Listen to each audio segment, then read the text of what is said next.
Well, hello there, YouTube. Nicholas from Game Dev Maniacs here. Welcome to the fourth episode in this beginner series where we learn how to make a simple 2D action game from scratch called Showdown. So, last video we learned about variables, which is probably one of the most important concepts in programming. Today we're going to continue learning about two new important concepts in game programming.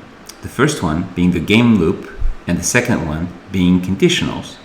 Let's get started. Back into our game in our code editor, one thing that you may have noticed is that when we run the game, we are automatically brought back into the terminal and we can actually start continuing to type commands like clear screen, for example. I'm going to run the game again, and there you go, I am back in the terminal. This means that the game actually exits at the end and it's not pursuing, it's not allowing us to play with the game. And there's a simple reason for that. If I press escape to go back to the code editor, whenever the game starts running, the computer will just go through one instruction at a time, reading the first one, executing it, reading the second one, and executing it, and so forth until it reads the last one, which is this print statement here. And after this instruction is executed, there's pretty much nothing left to do for the computer, and so the computer's program simply exits. So the way that we can stay within our game is by simply looping over and over again the fact that we are updating some game logic and redrawing on the screen multiple times per second. This is what we call the game loop. The game loop is a cycle of events that just keeps repeating over time as the game is running. It all starts with an initialization phase. This is a time when variables for the game are created and set to their starting values. It can be very useful to set up all of the entities in the game at the right spot just before the game starts. And it can also be useful if you want to restart the game at the beginning. Once this initial stage is set, we now move on to the update phase. This is a time where we want to make changes to our game. For example, we'll be looking at whether the user has been pressing keys on the keyboard or maybe pressing buttons on the keypad. And we'll update the values of the hero and the world accordingly. This is, for example, where we write the logic for picking up power-ups and how our variables evolve according to the events that are happening in the game. After we've made several updates to our game variables, we then draw the full picture to the screen. We typically start by clearing the screen and then drawing the map, then drawing our characters, power-ups, and so forth. After the picture has been drawn and it's been displayed to the player, we go back to the update phase to see if any new event has happened as a result of the player seeing this. The game loop continues as the game goes back and forth between the update phase and the drawing phase. It tries to do this actually 30 times per second. This is fast enough so that the game feels animated as the pictures get drawn one after another really fast on the screen. So the reason why our game exits right now is because none of our code is behind any of those phases at this point. Now, in the code that we've been writing, we have been using Pico 8 instructions. Things like SPR for sprites, CLS to clear the screen, map, print, and so forth. And in order for us to be part of this game loop, Pico 8 actually asks us to create our own instructions and put our code inside them. So the same way that we've been executing instructions from Pico 8, this time around, Pico 8 will be running the instructions that we create. And rather than having us come up with fancy names for the instructions, Pico 8 actually needs our instructions to have very specific names so that it can know what to execute. To define our own instruction, we use the keyword function, followed by the name of the instruction, and we can indicate where this instruction finishes using the end keyword. Now, functions are a very wide topic, and we don't really need to drill into them for this game quite yet. So we're going to be keeping that for one of the future games. But what you need to understand in this piece of code here is that this is the way that we create the instruction for Pico 8 to initialize the game. The name of the instruction, which will be called by the game engine, is _init. And don't forget the parentheses. Once we've defined this instruction, Pico 8 will go ahead and run the code that's contained within it at the very beginning of the game. Similarly, we also need to define an instruction for updating our game logic. The name of this instruction needs to be _update. And within this instruction is where we will make all of the updates to our variables depending on what is happening in the game. Finally, we need to define an instruction for drawing our game to the screen. The name for this instruction needs to be _draw. Within this instruction is where we will draw our screen, our map, our characters, and so forth. So that's a lot of talking, and I know it can be quite confusing. So let's go ahead and create those instructions within our code directly so that Pico 8 can call upon them, and this will allow our game to keep running. Back into Pico 8, we're going to go ahead and press Escape to go to the code editor. This is the code that we have so far, and now we know that we need to put this code inside those specific instructions that we're going to create for Pico 8. Let's go ahead and create those instructions now. I'm going to go to the very top and type function _init. Don't forget the parentheses, and then enter and hit end. I'm going to do the same for the other two instructions.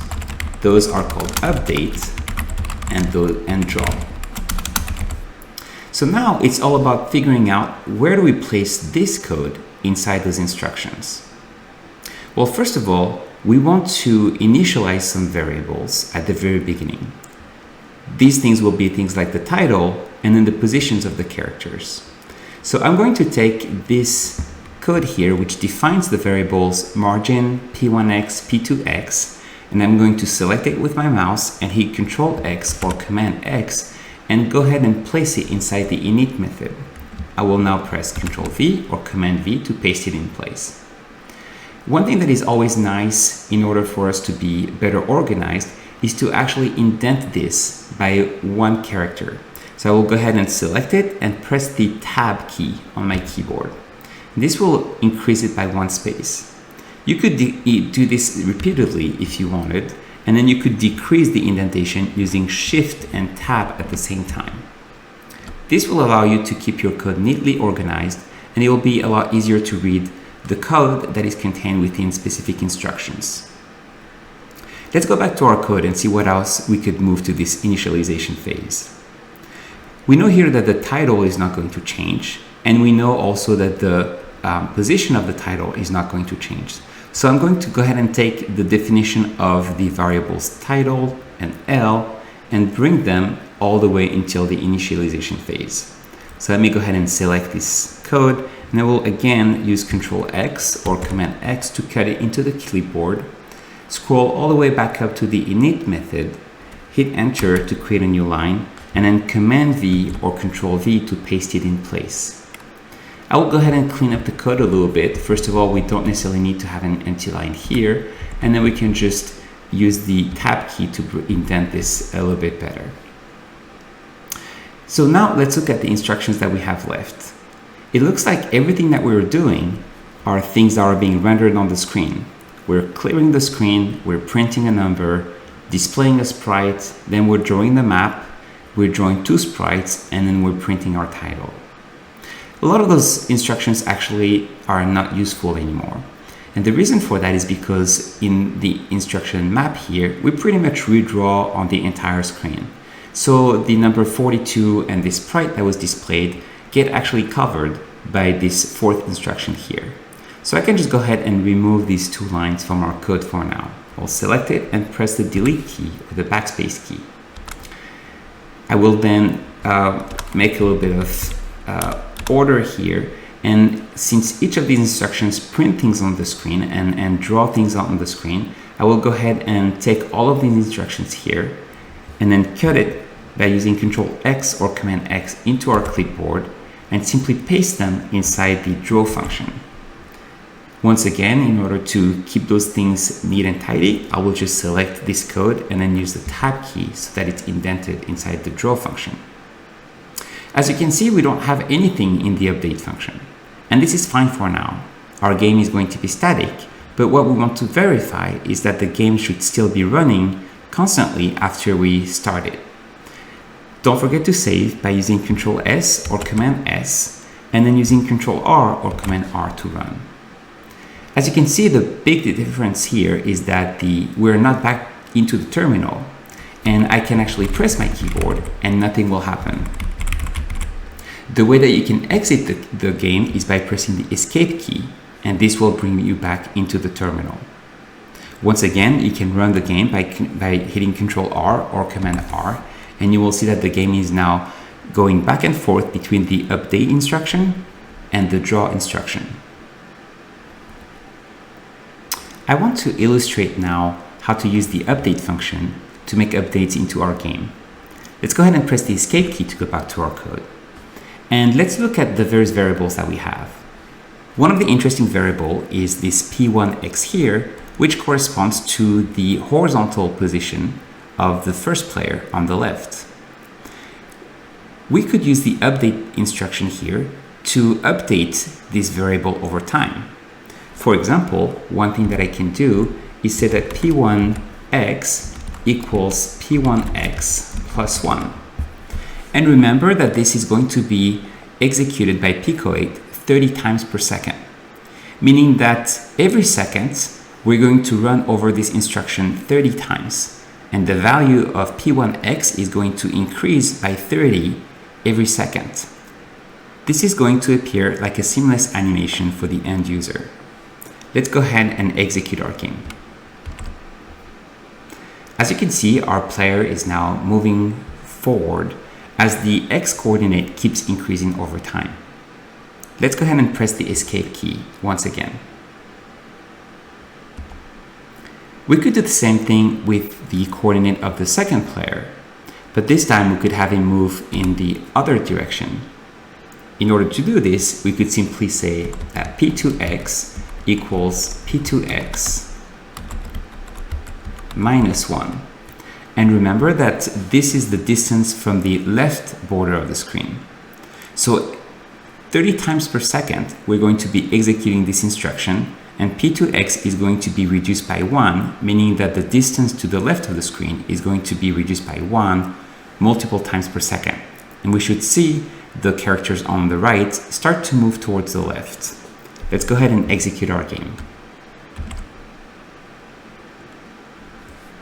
There we go. I hope that this makes sense, as we are going to be using this constantly. A quick reminder is that you could also use the shorthand here by saying minus equals to 1 and plus equals to 1. This is equivalent to the code that we had written before, but it's a little bit more shorthand and easier to parse. Don't forget to save your game and run it again.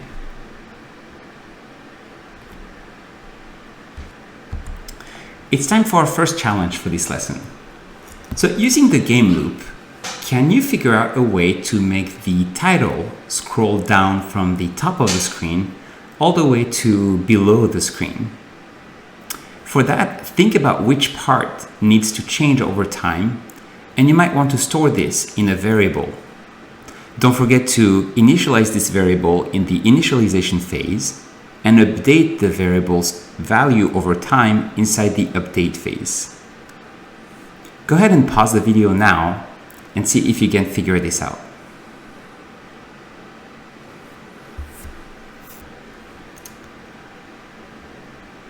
Alright, so hopefully you're able to find the solution to this problem. So as of now, if I execute my game, my two characters are going back and forth, and then my title here stays fixed in position. Let's go ahead and press the escape key and go inside our code editor. We need to figure out where the title is being printed. We can see that the title is being printed here.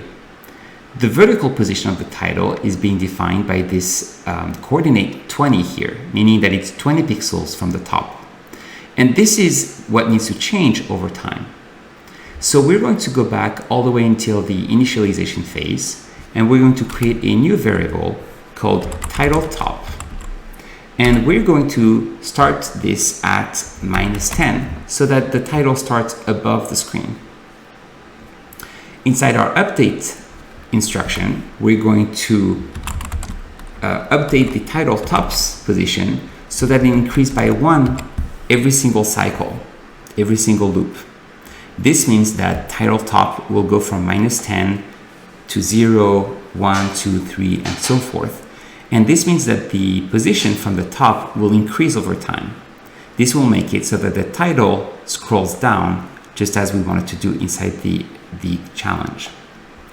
The only thing left to do now is to replace this fixed positioning here by our new variable called title top. We now are going to save and run our game. As you can see, our title now scrolls from all the way from the top to all the way to the bottom. This is the solution to the first challenge, and I hope you were able to figure it out. So now that we have learned how to update items on the screen and have them move in a specific direction, you probably wonder, well, how do I make them stop at some point? In order for us to be able to do this, we need a way to tell the code how to make decisions depending on specific conditions. The Lua language provides a very neat way to do this with something that we call conditionals. We use conditionals in our code by using new instructions called if-then. The syntax for this is if parentheses, a specific condition is true, close the parentheses, then it will execute the following lines of code. Similarly to when we define the function keyword, we need to specify the end of the block of code that will be executed in case something is true. And this is done by using the end keyword. A lot of the times you will want to also define the code that needs to be executed in case the first condition is not met. And this can be done using the else keyword. It's followed by a block of instructions that will be executed in case the condition is false. So here's a simple example of how we could be using conditionals within the game logic. Let's say we start off with our game character and we initialize the game character with 5 lives and 60 health points. On every update, we want to check if the health of the player has gone below 0. And if so, we need to indicate that the player has just lost a life and is starting a new one. Within our conditional block of code, we check if the health has gone below 0, and if so, we decrease the number of lives that the player has left, lives minus equals 1, and we restore the health of the player as they start their new life, health equals 60. Just like variables, conditionals are just such an important concept to understand, and they play a huge part in our ability to define the gameplay and the game logic. So make sure that you grasp everything that was talked about before moving forward. Alright, it's time for a second challenge. As you know, we have our title who's just falling from the sky and just never keeps on falling. Can you think about a way that you can stop the title from scrolling too far down so that it stays somewhere in the sky? Go ahead and pause the video now and think about how you can use conditionals to make this happen.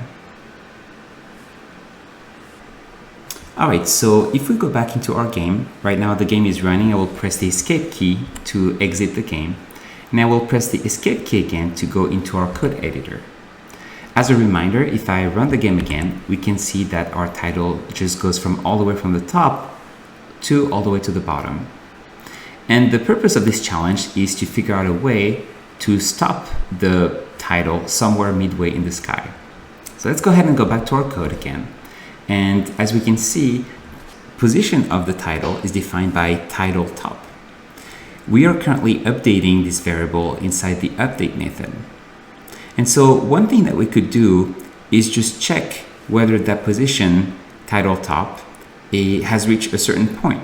And if so, we can just stop updating it.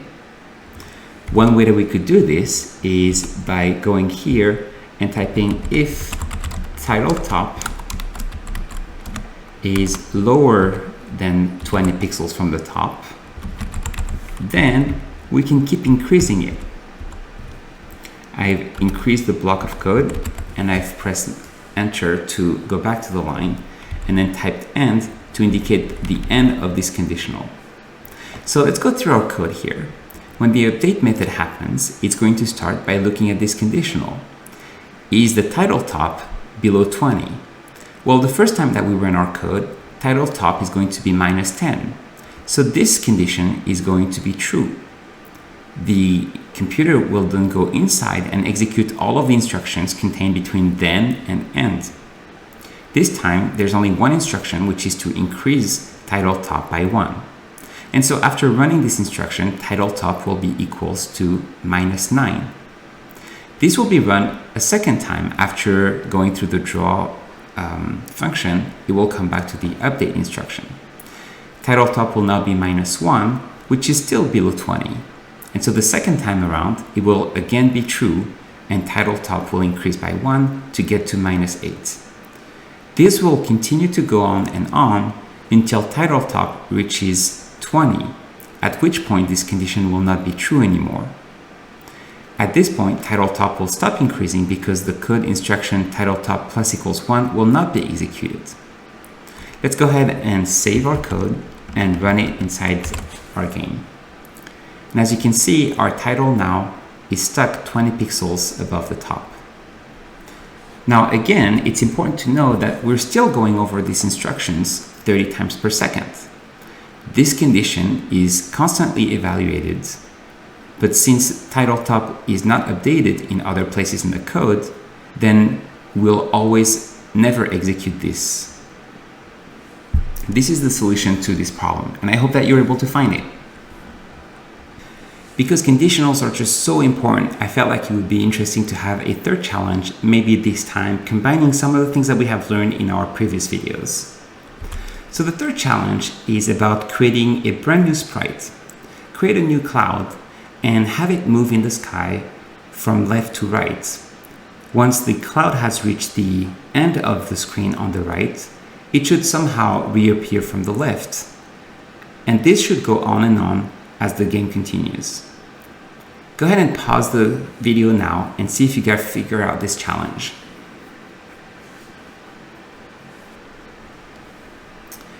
Okay, so we're back in our code editor, and the idea here is to create a brand new sprite to represent this cloud and have it move from left to right repeatedly. We're going to start by creating our new sprite. So I will go into our sprite editor here, and this time, instead of drawing sprites against a blue background, I will actually be drawing and creating a cloud against a dark background, since this is a sprite that will be moving through our background. I will go ahead and use maybe these two sprites here to create our cloud. And our cloud is going to look very similar to what we have created here. So if you remember correctly, you can increase the size of the sprite by using the zoom tool, and then you can keep drawing as you would in other places. I will go ahead and create maybe a sprite that's a slightly different shape. Something like this. Okay, this looks good enough. Let me go ahead and go back to our original zoom. It's important to note the number of the sprites. This is sprite 33 and 34. And so we're going to be needing to draw the sprites on the screen and update their location and their position throughout the update method. Let's go inside our code once again. We need to initialize new variables for the position of our cloud. So let's go back all the way to the top inside our init instruction. I will create a new line, and here we will create a new variable called cloud x, and this will track the horizontal position of our cloud. Let's start the cloud at 0. In our update method, I will now increase this value over time. Cloud x plus equals 1. This means that the cloud position will move towards the right throughout time. I will now go into the draw instruction and make sure that we draw our new cloud into the sky. For that, I will again use the sprite instruction. We need the number of the sprite, and remember it was number 33 and 34. We need to figure out the horizontal positioning, which is cloud X, and we will give it a random vertical position, perhaps 15. Let's close the parentheses, and we should save our game, and when we run it, we should now see the first half of the cloud, as we are only drawing one sprite, move from the left all the way to the right over time. So this is our sprite, and as you can see, it looks a little bit weird. We might actually bring it down a little bit closer to the ground. So let's go ahead and press the escape key, and we are going to increase the vertical position and bring this down to 24. Let's use that opportunity to draw our second part of the cloud. This is sprite 34, and this time the position of this cloud is the first half, which is a sprite by itself, which has a width of 8 pixels. So the position of this second sprite will be cloud X plus 8. We will also put it at the same vertical position. Let's go ahead and save our game, Control S or Command S, and run it with Control R. So there's our cloud, and it's now moving from left to right, maybe a little bit too fast, but that's okay. We can decrease the speed a little bit later. One of the main issue with the challenge here is that once again, the cloud now disappears all the way to the right of the screen and never comes back. So one way that we can make it come back is by simply using a conditional and create some logic so that once it's gone from the screen to the right, we can have it come back to the left of the screen. Let's go ahead and do that. We'll press the escape key twice to go inside our code. And as we are here moving our cloud's position constantly to the right, we need to create a new condition to check whether the cloud is outside of the screen. A way to do this is by checking whether the horizontal positioning is greater than the total width of the screen, which is 128 pixels. So if it is more than 128 pixels, maybe what we can do is bring it back to the left portion of the screen.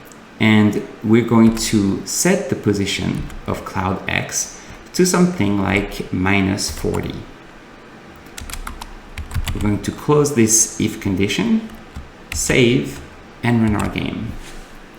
So the cloud now moves all the way to the right, and once it's passed, it comes back at the 40th horizontal position, -40, and so it will continue to go continuously from left to right. I mentioned earlier that it would be nice to decrease the speed of this cloud. And this is something that we can do easily by using decimal values rather than integer values. I'm going to press escape twice, and here this is the speed at which our cloud is currently moving. So rather than putting a +1, one thing that we could do is simply do a 0.2, for example, which will be 5 times slower. Let's go ahead and save and run our game. And now our cloud is moving a lot slower. This is the solution to this third challenge, and I really hope that you're able to figure it out. Whenever we create an if condition, whatever is within the parentheses needs to either be true or false. For that, we typically use comparative operators to compare one value to another. The equal operator allows to figure out whether two objects or values are equal. In this case, the first line of code will print equal because 4 is equal to 4. The exclamation point followed by equals checks whether those two values are different. And this condition will be true because 4 is actually different than 3. And so this instruction will print not equal. The first two lines, equal and exclamation point equal, can be used to compare various types of variables. It can be used to compare numbers, booleans, but also strings. The next two, though, are dedicated to numbers. If 4 is less than or equal to 4, we would use the less than followed by the equal sign. Whereas if you wanted to do a strict equal, you would simply use the greater than or lesser than character. It's very important to not mix up equal equals with the equal character that we have been using several times in our code to assign a value to a variable. Equal is only used to assign values to variables, whereas equal equal is used to check whether two values are actually equal. Keep that in mind, as this is a very common mistake when creating conditionals or even writing the code in general. Time for a new challenge. And again, this is so much about practice that I want to make sure that you properly understand how to use those conditionals. So what we're going to be doing now is having some text that gets updated over time. At the top left of our screen, can you figure out a way to write some text that will read in sequence the words ready, get set, go? And this text should update every second according to the schema below. The game will start, and after 1 second, the text should read ready. After another second, the text should read get set. And after a third and final second, the text should read go. A quick hint is a reminder that update runs exactly 30 times per second. And this can be used to create a very precise timer that you can use to orchestrate events on your screen. So go ahead and pause the video now and see if you can figure out this challenge. So to solve this challenge, we're going to go back to our code editor. Now, for every time you have a problem that you're trying to solve, it's very important to think about two things. First of all, what are going to be the variables of data that needs to evolve over time to solve your problem? And second, how should that data evolve within the update instruction? So here, we know that we want to write some text in the top left, and we want that text to evolve over time. Actually, we want it to evolve every second until the third second. So we already know that we're going to need to have a variable to keep the current string of text that is being displayed on the screen. I will go back inside our code and go into the init method, where we will be creating a new variable, and we won't be extremely talented here in naming. We'll just use the variable called text, and we will start with an empty string. And the reason for that is because we're going to be printing an empty string from the start. We don't want to display anything until the first second. The first variable that we're going to need is some sort of timer to keep track of time. And we will initiate this at 0 and increment it within the update instruction. If I go into our draw instruction and go at the very end, we'll start by drawing and printing our text. We will go ahead and print it at the very top left of our screen, and we will be using a specific color that stands out. Maybe we can use this yellow color here, which is color 10. So if I save and run the game, you won't see any difference. We're still printing this text, but given the fact that the text is currently empty, it's an empty string, we don't see anything additional being displayed on the screen. So I'll go ahead and press escape now, and we'll be solving the second part of the problem, which is to update this string on every second. I will go back inside the update method here, and one thing that we want to do is to increase the timer by 1 every time we enter this update method. This is going to be executed 30 times per second, which means that when the timer reaches 30, we'll have spent exactly 1 second inside the game.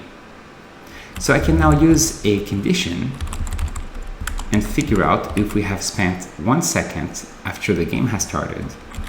And if so, we can update the text at the very top to say ready. We'll go ahead and hit end, hit Ctrl S or Command S to save, and Ctrl R or Command R to run. As you can see, after 1 second, the text ready now appears on the screen. So the rest of the problem is fairly trivial now. I will go ahead and press escape twice to go back inside our code. And we now need to add two other conditions to figure out whether we've passed the second and the third second. This can be simply done by using if timer equals 60. This is 2 seconds, and text equals set. I will close this block of instruction here. I will save, and I will run the game to check that this moves from ready to set after 1 second. And as you can see, as it worked, I will press escape twice again to go back inside our code and finalize this problem once again by checking whether the timer equals 90, which means 3 seconds. This time, the instruction and the value of the text will be go. I will now close, save, and run. And this is it. This is the solution to this challenge. I really hope that you're able to figure it out on your end. So this is pretty exciting. We now have objects that are moving all over the place, and we're able to figure out logics and ways by which we control the flow of the game entities and the way that they're being updated. From time to time, you may need to have a little bit more complex conditions. You may need to figure out whether two things are true or one of multiple things are true. This can be done using the keywords and or. Using the and keyword, you will need every single subcondition to be true in order for the overall condition to be true. In our first line of code, if health is not lesser or equal to 1, then we won't even look at the second part.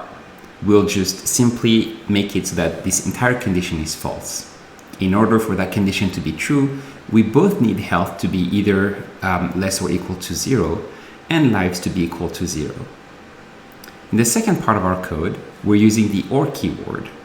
And this allows us to move inside the block and assimilate this instruction as being true if any of the subconditions are true.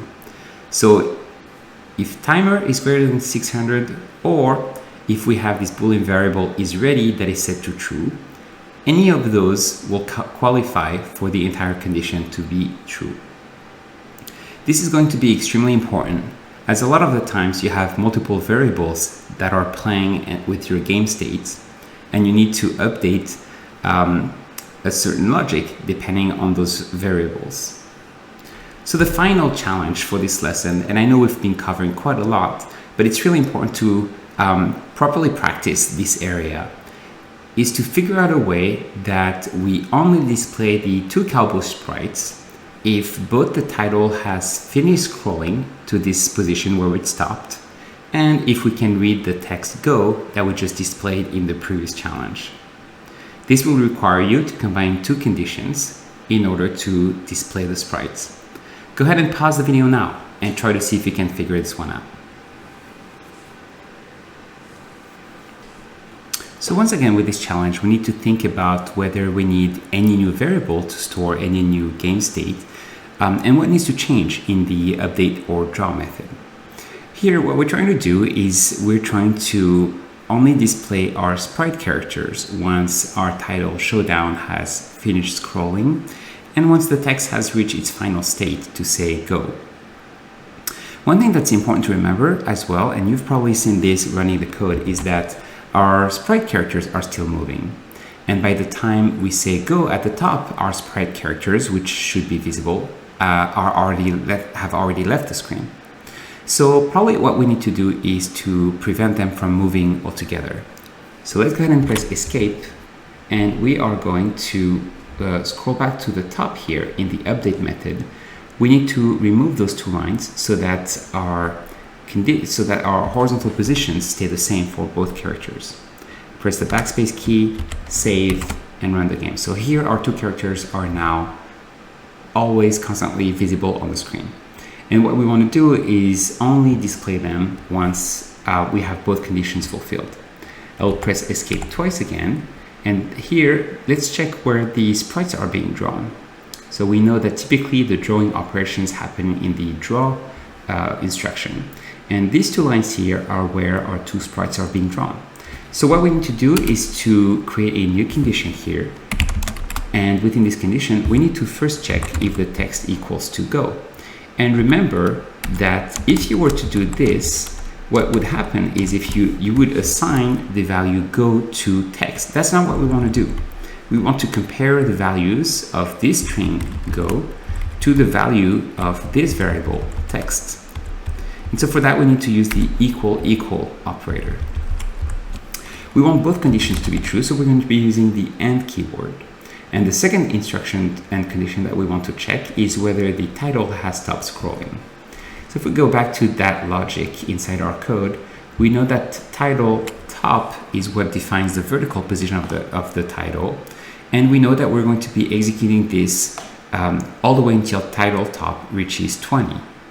After we reach 20, we're never going to update it anymore, which means that the title has stopped scrolling. So let's go ahead back into our code and we will check for the position of title top. Once again, we don't want to simply press use equals because we don't want to assign a new value. We want to compare with the value 20. So now that we have this in place, we're going to type then, go back to the line here, and we're going to close our block using AND. Don't forget to indent your code just to make it a little bit cleaner. And this should do it. We're going to go ahead and save with Control S or Command S, and then run our game with Control R or Command R. And here we go. Our two characters are now drawn on the screen exactly when Showdown 2 is being displayed and when the string go is being displayed on the screen. This is probably one of the most important lessons and videos to introduce you to those important concepts in programming. So if you haven't fully grasped all of the concepts, I strongly encourage you to watch it again. I think this is going to be really critical for you to understand exactly all pieces of logic as we finish building our game moving forward. And this is actually a really good news. We're almost done building our game. As you can see, we have a bunch of things moving around already. We have logic to draw and to update our sprites and things that are happening in the screen. The only thing we need to learn about is to learn about the user input and how we can handle the events when the player presses keys on the keyboard. And as we do this, we'll be making some changes inside our update instructions, and we'll be changing some of the graphics inside our draw instructions. I'm pretty excited for the next video, and I think we probably have 2 or 3 videos left before we can actually call this a fully fledged game.